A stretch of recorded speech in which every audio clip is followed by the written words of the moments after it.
As you probably noticed, the name of this channel is Rare Classic Cars and Automotive History, and we admittedly present specials on a variety of vehicles, some of which viewers say aren't classics and why are we focusing on them? Well, here is a vehicle that no one can say is anything other than a classic, and that is the 1930 to 1940 Cadillac V16. A beautiful car with a beautiful engine, or at least two different V16s, one which was used from 1930 to 37, and a second that was used from 1938 to 1940. More on that in a little bit. But let's start out with a little bit of the history of how the V16 came to be and what some of the challenges were behind this vehicle. First of all, you may remark that the V16 was launched for the 1930 model year, which just happened to be in the middle of the Great Depression. The stock market crashed in October of the previous year, and there were few buyers in 1930 who, even though they might still be able to afford a car like this, wanted to showcase their wealth when many, many people in the country were destitute. But Cadillac introduced the V16 not because of the Depression, but really in spite of it. The car had been planned back in 1927 as part of a 3-year development cycle, and at that time it was still the Roaring '20s, and Cadillac decided that it wanted to one-up the competition in the marketplace. This was a time when many of the domestics were competing with one another for ultimate luxury supremacy, and specifically, Cadillac was targeting Packard with its V16. Many auto companies during this time period were planning to release 12-cylinder cars, not only Packard, but also Lincoln, Auburn, Pierce Arrow, Franklin, among others. And there was a small little company that the year prior to 1927 had decided to launch its own V16. That was a company by the name of Marmon. But Cadillac was a larger company and was able to get its engineering muscle moving faster than Marmon, and consequently brought its V16 to market in 1930. In doing so, Cadillac not only one-upped Marmon in introducing its 16-cylinder engine 1 year before them, but also launched their 16-cylinder engine before anybody else could launch a 12-cylinder engine, most of which appeared in 1932. I am, of course, excluding the first version of Packard's 12-cylinder engine, its Twin 6, that was introduced in 1916 here, but had sunset many years prior to 1930. Beyond just the simple marketing, why a 16-cylinder engine, you may ask? Well, the truth is that Cadillac had looked at a number of ways of increasing power at the time beyond its typical 8-cylinder engines, including superchargers, as well as simply expanding the 8-cylinder engines. But it was felt that doing so would not provide the smoothness and refinement that was required of a Cadillac, and the 16 would also have considerable marketing prowess. In order to develop the Cadillac V16, Cadillac management enlisted an individual by the name of Owen Nacker to take on the development not only for the 16, but also the 12-cylinder engine. In fact, the 12 and the 16 were developed concurrently, and they have quite a bit of interchangeability between them on this 1930 to 37 engine.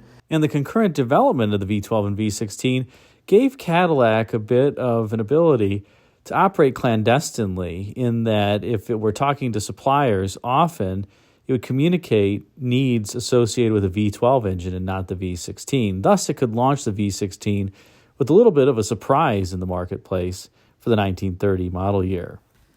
This first Cadillac V16 that was offered from 1930 to 1937 displaced 452 cubic inches, and it had a very narrow 45-degree V. It was an undersquare design with a bore of 3 inches and a stroke of 4 inches.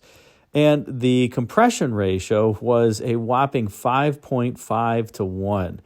I know that a number of individuals think that 1970s era compression ratios of around 8 to 1 are low, but this is certainly low. And that was partly due to the fact that fuel wasn't that great during this time period. You really just couldn't have that high of a compression ratio.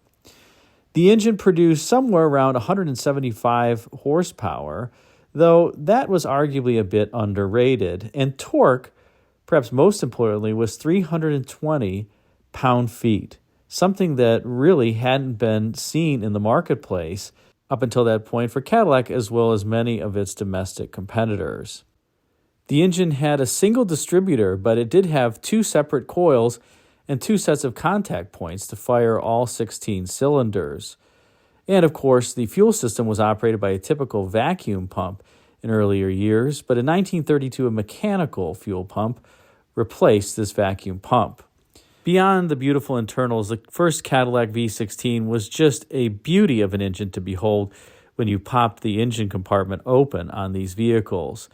It featured tons of polished aluminum, chrome, as well as porcelain, and was finished in a highly glossy enamel. It didn't matter that the V16 was shoehorned into vehicles that were really not much different from the V8-powered Cadillacs, although, of course, there were a number of changes, like better cooling systems and larger exhausts.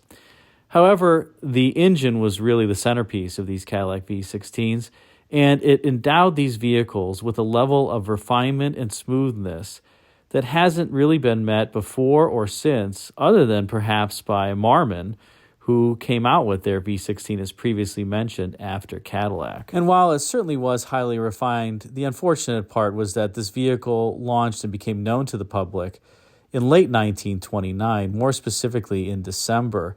That was less than 2 months after the stock market crashed in 1929. Imagine trying to advertise a vehicle like this in that particular economic climate. Despite the unfortunate timing and the extremely high base price of many of these Cadillac V16s, often around the $7,500 mark in 1930, which is the equivalent of about $130,000 today, the car was quite successful given this price point. In particular, for the 1930 and 31 model years, about 3,300 of these Cadillac V16s were sold. It was an overall great showing for a vehicle despite the economic climate that was surrounding it. You may notice that I just combined 1930 and 31 sales figures, and that's largely because the Model 452 Cadillacs for those two model years were really unchanged, and often the tally is combined when you see it listed. For purposes of comparison, Cadillac sold about 5,700 of its 12-cylinder engine cars during the same time period. That 12-cylinder, by the way, would be a 368 cubic inch engine as compared to the 452 cubic inch V16 I just mentioned. When you add the production figures of the 12 and 16 together, that means that Cadillac sold more than 9,000 cars with more than 8 cylinders in 1930 to 31, with base prices that were in the 100,000 plus range. That is quite an exemplary feat.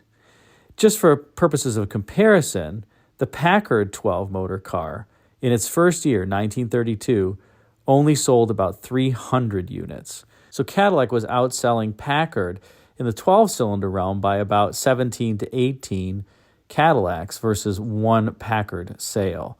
Again, an amazing feat. For 1932, Cadillac would change a number of things about its 16-cylinder car, and it would change the model designation from 452A, which was employed in the 1930 to 31 models, to 452B. And some of these changes included a new, what Cadillac called triple-silent synchromesh transmission, a vacuum-assisted clutch, a sloping windshield, the choice of two different wheelbases at 143 and 149 inches, sun visors, and a few other elements. The 1932 V16 was also repriced at about $1,000 less than the 1931 models, and $1,000 for reference is about $15,000 to $20,000 less in today's terms. However, despite all of these changes, the 16 was not nearly as successful for the 1932 model year, and only 300 were sold. And just 1 year later, in 1933, only 125 were sold, and sales continued to dwindle as the years went on. 1933 brought about a few additional refinements, including revised styling, even a new Cadillac hood ornament, and some new body styles. However, the most notable element for the 1933 V16s was a so-called aerodynamic coupe that was displayed at Chicago World's Fair, and you can see a picture of the vehicle here with this dramatic fastback design.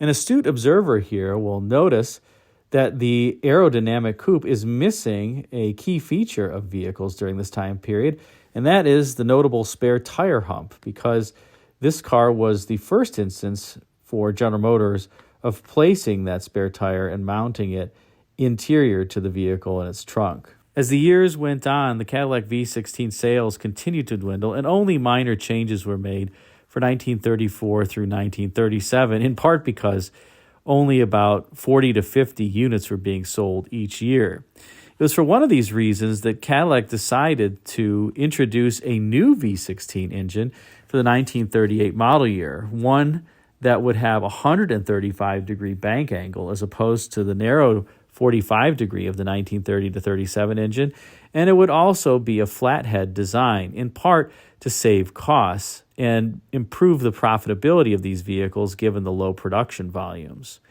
But we will reserve the story of the second Cadillac V16 for a separate episode. Stay tuned for that one.